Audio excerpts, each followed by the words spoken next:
আসসালামু আলাইকুম।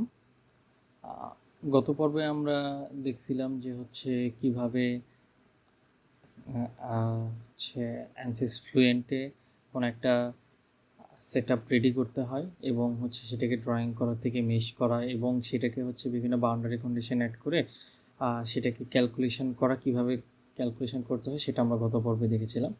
তো আজকে আমরা পোস্ট প্রসেসিং অংশ ও ওই ভিডিওর পরের অংশ যেটা পার্ট 2 পোস্ট প্রসেসিং যেটাকে আমরা ANSYS Fluent এ যেটাকে রেজাল্ট নামে ডিনোট করা হয়েছে। তো আমরা এই রেজাল্ট অংশ বা পোস্ট প্রসেসিং অংশটা আজকে আমরা দেখব। তো আমরা যদি এখন এই রেজাল্টের উপর রাইট ক্লিক করে এডিটে যাই অথবা ডাবল ক্লিক করি তাহলে আমাদের সিএফটির যে পোস্ট প্রসেসিং উইন্ডোজ এনভায়রনমেন্ট আছে সেটা আমাদের ওপেন হয়ে যাবে। তো এটা ওপেন হওয়ার পর আমাদের দেখতে এরকম আসবে। তো জাস্ট আমরা এটাকে একটু জেড অ্যাক্সিসে ক্লিক করে আমাদের দিকে নিয়ে নিলাম।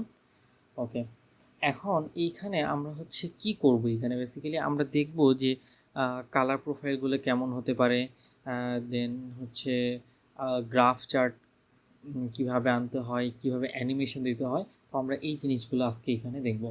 তো এটা দেখার জন্য প্রথমে আমরা যদি প্রেশার কোন রিজিয়নে প্রেশার কেমন এটা যদি কালার প্রোফাইলের মাধ্যমে দেখতে চাই অথবা ভেলোসিটি কেমন এই জিনিসগুলো যদি আমরা কালার প্রোফাইলের মাধ্যমে দেখতে চাই তো আমরা শুরুতে চলে যাব কন্ট্রোর থেকে।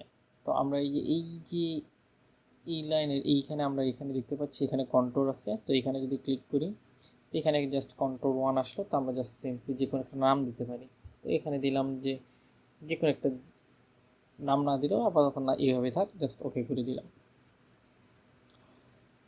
এরপরে আমাদের এইখানে এই অপশানগুলো আছে, এখান থেকে আমরা চুজ করতে পারবো। যেমন এইখানে লোকেশান, যে ডোমেইন অল ডোমেইন থাকবে, লোকেশান থেকে এখান থেকে চেঞ্জ করে দিব সিমেট্রি 1। এরপরে আমরা কি দেখতে যাচ্ছি, যে আমরা প্রেশার দেখতে যাচ্ছি। তো প্রেশার আছে, আমরা যদি ভেলোসিটি দেখতে চাই তো ভেলোসিটি এখানে থাকবে। তো শুরুতে আমরা প্রেশারটা দেখতে চাই এবং এইখানে গ্লোবাল রেঞ্জটা গ্লোবালি আপাতত থাক। আর এইখানে যে কন্ট্রোর্স আছে, নাম্বার অফ কন্ট্রোর্স, সেটা আমরা বাড়াই দিলাম 200তে দিলাম। তো কেন 200 দিলাম একটু পরে বলছি। তো এখানে অ্যাপ্লাই করলাম। তো অ্যাপ্লাই করলে আমরা এই যেখানে একটা কালার মানে শো করতেছে, যেখানে আমরা দেখতে পাচ্ছি যে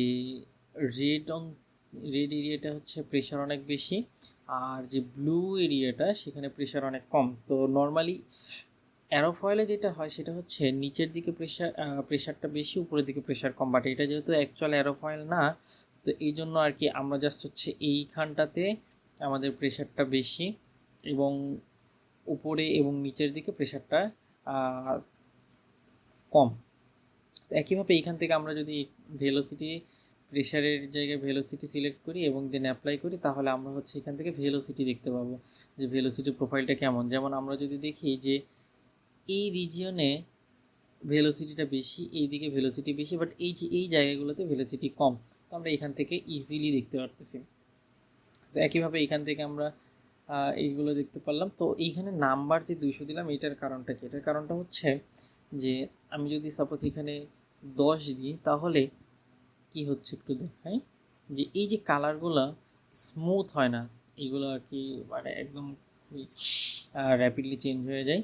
তো এই জন্য আর কি স্মুথ করার জন্য আমরা একটু নাম্বারটা বেশি দিয়ে দিই। তো এটা যখন আমাদের রেঞ্জটা গ্লোবাল আছে। তো আমরা চাইলে এখান থেকে আবার লোকালেও দিতে পারি, লোকালি বা ভ্যালু লিস্টে যে দিতে পারি যে আমাদের কোন কোন ভ্যালুর ভেলোসিটিগুলো দরকার। সো এইখানে আমরা দেখতে পাচ্ছি কি 0 থেকে ভেলোসিটি 0 থেকে 1.8 পর্যন্ত আছে। তো আমরা এইখান থেকে যেমন দিতে পারি যে কি 0.25, 0.5,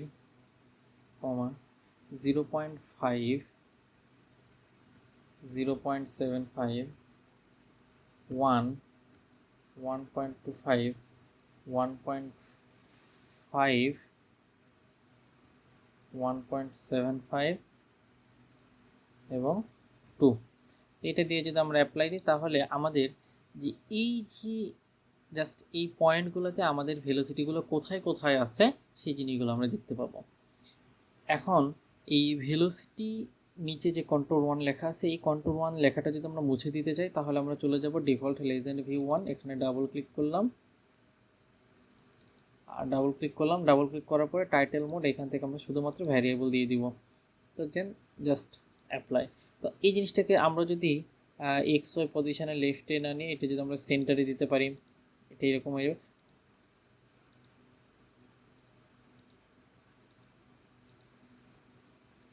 তো এই জিনিসটাকে ভেবে দিতে পারি, এবং এখন এই জিনিসটাকে আমরা হচ্ছে হরাইজন্টালে দিতে পারি। এই জন্য এখানে আমরা যদি হরাইজন্টালে ক্লিক করে অ্যাপ্লাই করি তাহলে এই জিনিসটা আমাদের হরাইজন্টাল হয়ে যাবে, এবং এইটাকে চাইলে আমরা এক্স জাস্টিফিকেশান এখান থেকে আমরা সেন্টারে দিলে এটা মাঝে চলে যাবে। তো আমরা আমাদের সুবিধা মতো এই জিনিসগুলোকে বিভিন্নভাবে চেঞ্জ করে আমরা হচ্ছে এই জিনিসটাকে সাজাইতে পারবো। তো এটা গেল আমাদের হচ্ছে কন্ট্রোল নিয়ে।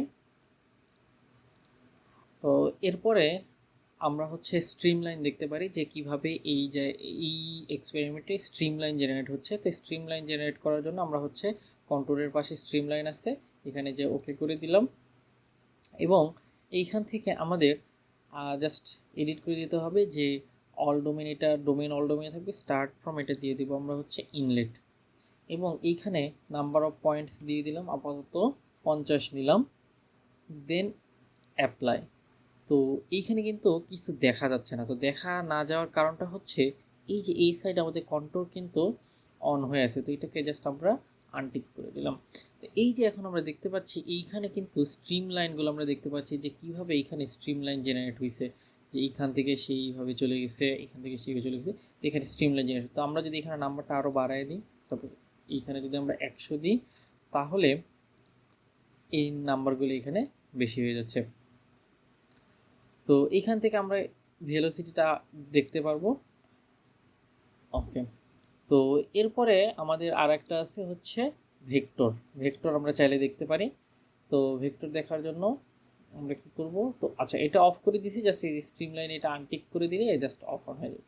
তো এরপর আমরা চলে যাব হচ্ছে ভেক্টর দেখতে পাবো। তো ভেক্টর দেখার জন্য ভেক্টর যেটা কি যে কোন দিকে কখন কিভাবে যাচ্ছে, তো এটা ওকে করে দিলাম।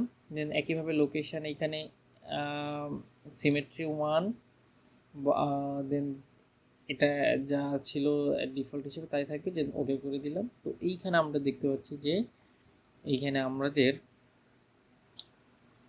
যে এই যে ভেলোসিটিগুলো যে বা হচ্ছে পার্টিকেলগুলো কীভাবে কোন দিকে কোন ভেক্টরে গেছে এই জিনিসগুলো আমরা এখান থেকে দেখতে পাচ্ছি। তো আমরা এইখানে বিভিন্ন ধরনের গ্রাফ প্লট করতে পারি। তো গ্রাফ প্লট করার জন্য শুরুতে আমরা হচ্ছে এই ভেক্টরটাকে অফ করে দিই। তো গ্রাফ প্লট করার জন্য আমরা চলে যাবো এখানে চার্ট থেকে চার্ট 1। তো এরপরে এক্স ওয়াই লাইন এটি যেভাবে যেরকম আছে সেরকম থাকবে, জাস্ট টাইটেলে আমরা নাম চেঞ্জ করে দেবো, এখানে এক্স ওয়াই নাম দিলাম। এরপরে চলে যাব ডেটা সিরিজে।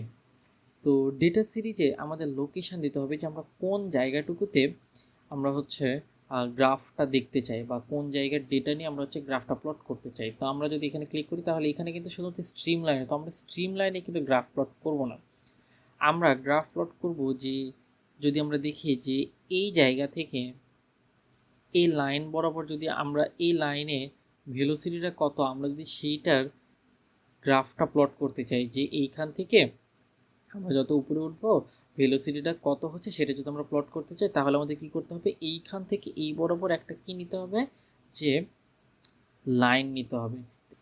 এখন ওই লাইনটা জেনারেট করার জন্য আমাদের এইখানে লোকেশানে যেতে হবে। লোকেশানে যদি আমরা ড্রপডাউনে ক্লিক করি, এখানে আমরা লাইন থেকে লাইনে ক্লিক করব, ওকে।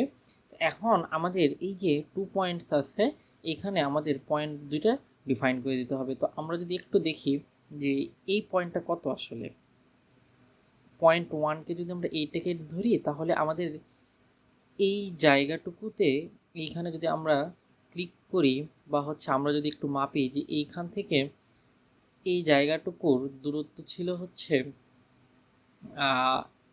এই পর্যন্ত দূরত্ব ছিল হচ্ছে 0.15, সরি -0.015।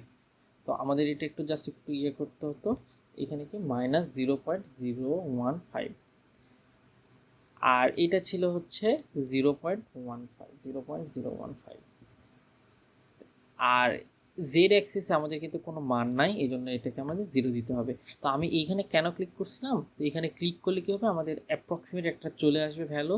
তো ওইটা কাছাকাছি আমরা ভ্যালু তখন হচ্ছে রাউন্ড ফিগার করে আমরা বসাই দেবো।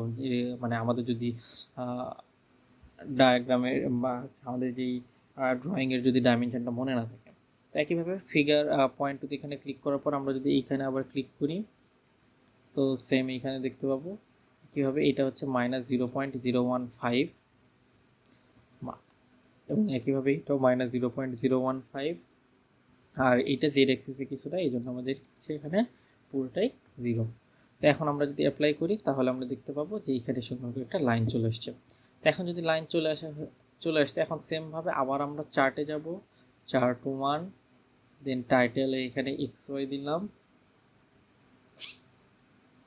ডেটা সিরিজে যাব, ডেটা সিরিজ 1-এ থাক, এখান থেকে লাইন 1, দেন এক্স অ্যাক্সিস আমরা কি দিব, এক্স অ্যাক্সিস আমরা দিব যে ভেলোসিটি, এক্স অ্যাক্সিসে দিলাম ভেলোসিটি, এবং ওয়াই অ্যাক্সিসে দিলাম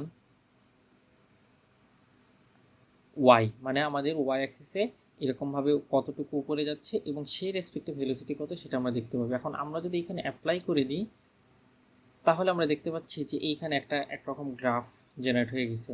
তো এইটা এরকম হওয়ার কারণটা হচ্ছে কি, যে ওইখানে আমাদের মাঝখানে কিন্তু কোনো এইখানে ভেলোসিটি ছিল না, তো এইসব কারণে গ্রাফটা মানে আমরা যেরকম চাচ্ছিলাম সেরকম বা হচ্ছে এটা ঠিক মতো এখানে জেনারেট হয় নাই।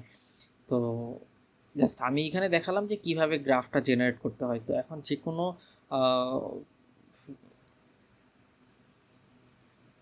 তো এখন এইখানে আমি জাস্ট দেখালাম যে গ্রাফটা কীভাবে জেনারেট করতে হয়। তো এখন যে কোনো ড্রয়িংয়ের জন্য বা যে কোনো সিমুলেশনের জন্য আমরা হচ্ছে এইভাবে গ্রাফটা জেনারেট করতে পারি। তো ওকে, গ্রাফ জেনারেট হয়ে গেছে। আমরা এখন যদি 3D ভিউয়ারে গেলে আমরা হচ্ছে আবার ওটা দেখতে পাবো। আজকে লাস্ট একটা জিনিস আমরা দেখবো, সেটা হচ্ছে কি কীভাবে এই জায়গাটাতে অ্যানিমেশন করতে হয়। তো অ্যানিমেশন করার জন্য আমরা এখানে স্ট্রিম লাইনে অন করলাম। তো এখন স্ট্রিম লাইন অন করার পর আমরা চলে যাব হচ্ছে এই যে অ্যানিমেশন অপশান আছে, এখানে ক্লিক করব। অ্যানিমেশানে ক্লিক করার পরে তো এইখান থেকে আমরা যাব হচ্ছে টাইম স্টেপ অ্যানিমেশন, না, এখান থেকে আমরা যাব হচ্ছে সোয়েপ অ্যানিমেশন, এটাই থাক। তো এইখানে যাই এবং এইখানে আমাদের স্ট্রিম লাইন সিলেক্ট করতে হবে, এটাকে একটু স্লো করে দিলাম। দেন আমরা যদি প্লে করি তাহলে আমরা এখানে অ্যানিমেশনটা দেখতে পাবো যে আমাদের ফ্লুইডটা কিভাবে কোন দিক থেকে এবং কোথায় কিভাবে যাচ্ছে, কিভাবে যাবে, এই জিনিসটা আমরা হচ্ছে এখান থেকে দেখতে পারবো। এটাকে আমরা পজ করে দিতে পারি, এখান থেকে পজ। তো অ্যানিমেশন দিলে কি হয়, অ্যানিমেশন একটু স্লো হয় এবং ল্যাপটপ মাঝে মধ্যে হ্যাং করে, এখানে যে মানে হচ্ছে একটু ঝামেলা হয়ে যায়। তো সাজেস্ট থাকবে যে প্রয়োজন না হলে অ্যানিমেশনে না যেতে আর কি। তো আপাতত অ্যানিমেশন আর তেমন ডিটেলস দেখালাম না, এই পর্যন্তই থাক। নেক্সট ইনশাল্লাহ।